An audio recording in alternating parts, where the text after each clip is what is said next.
The BBC documentary that was aired, is really, one-sided because they didn't have a view of the government. Obviously and sincerely, we really send our most sincere condolences to the families of those affected. And we have IPOA on the cases. They have already issued a statement of the 60 deaths that were recorded. About 22 cases have been finalized. And there is more information to this that we shall be releasing as well, so that then these issues are being taken care of. And that is very important. However, it is true to say that also those who did the documentary should have sought government opinion on the same, so that they can be fair and balanced, and so that we can have a proper story that also shows the two sides of the situation.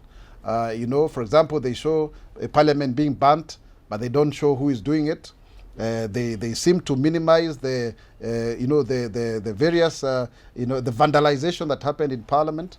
And going forward, because we cannot have a country that also is led through anarchy and mayhem. Yes, there were legitimate concerns. They never even gave a proper account of the issues within the finance bill, because we do not want a situation where we have people inciting Kenyans to violence.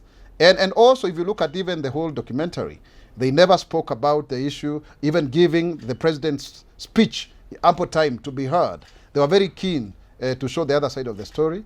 And there are always at least two sides of a story. And there is also the government position on this issue. And once again, I would want to say, as a government spokesperson, on behalf of the government, that we send our sincere condolences to those that are departed. Every life is important, and IPOA is getting to the bottom of it. And it is important that we have a dialogue and conversation, but then where you hear both sides of the story, not just one side, as if you have a premeditated narrative. We've already reached out to BBC. It's good to say that very clearly on these issues, and we have already expressed our sentiments to them, and we will be communicating going forward as far as this matter is concerned.